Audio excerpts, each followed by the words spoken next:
boy, it's good to be back in the studio. I missed Lauren and I missed the workbench, and here we are at the Jägermeister. So we're talking about trout. What are we going to do to catch them, Harry? Man, we've got all some kinds of good stuff here. You know, this is something that's been around for a little while here. This is the old Bass Assassin rattling float here. Oh, yeah. This is something that I went fishing with the family one day, and they were catching, everybody's catching trout but me, because I was just using regular shrimp casting it.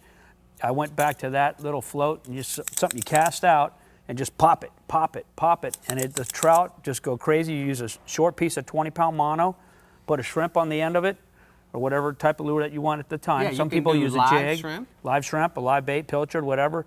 But whatever, this noise and this action in this thing is just off the chart. It really gets them going big time.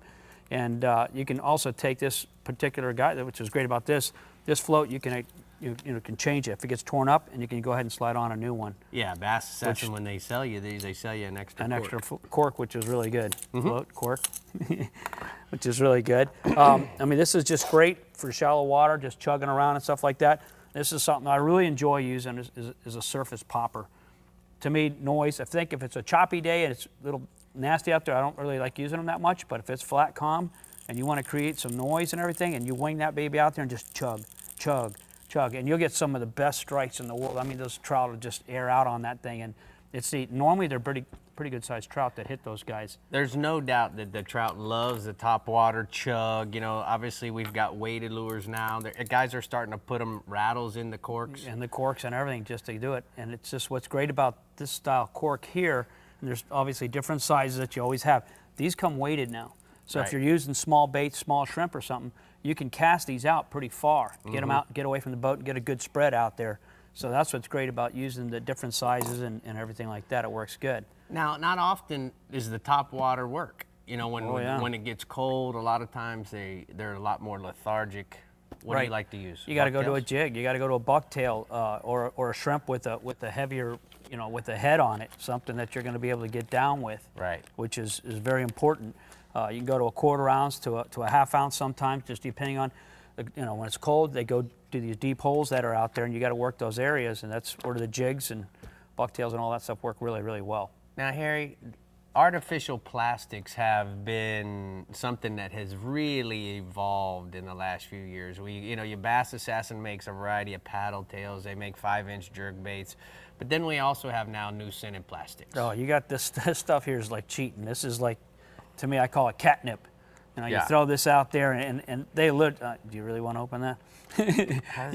You got to cut it. Yeah, but this has a scent, and whatever they're using, it just drives the fish crazy. Right. And I mean, they will just go nuts over it. I mean, trout, redfish, jacks, whatever's around. You want to have fun? I can't believe you did that. Oh, no way. Ugh. But happy birthday for me on that. It really doesn't taste like I said, it's worse than catnip. This stuff is good. He's going to be throwing up later. It might get me a little later. Yeah, it's going to get you later. Oh my God. But anyways, this stuff here, he's crazy. Different styles. The particular one that you're eating is a new paddle tail that they've just come out with. It's a shrimp with the paddle tail. Right. And flavors, colors. The new penny with the hot tail that you have in your mouth there is a real good one. The chicken, they call it the electric chicken. The electric chicken is a real good one that we've used out here in this area, which works real well. A lot of the guys use them, and they love them a lot, and it works really good. Now, if they're not biting, things are tough, go to your fluorocarbon leaders, and I don't go any heavier than 20-pound test. Oh, is that right? Trout do have 20 pound. teeth, 20-pound. You'll catch every kind of trout in the world out there. Some people might think it's a little heavy, but I think it's light. Ugh. But it's your breath smells now. But anyway, don't wipe it on me now. I gotta go home. The key to it, and this is my opinion, and you guys, you have to understand this, the key to all of this is to make sure that you cover ground. Don't you agree? I mean, you drift and drift and drift. When you find a fish, you want to anchor. Work that area. Shallow water anchor, put your talon down, right. Whatever it is. Harry, make it work. Good job over here. We got stinky things, we got corks, and we're actually now I'm going to go things. home and smell like something, so at least my wife will know I went fishing tonight. All right, Lauren, by all means, bail us out over here. Well, I just want to know, does it taste like chicken? Right. No, it didn't. No, yeah. I want you to know for sure. You don't see Harry nauseated too often on this show, but all right then.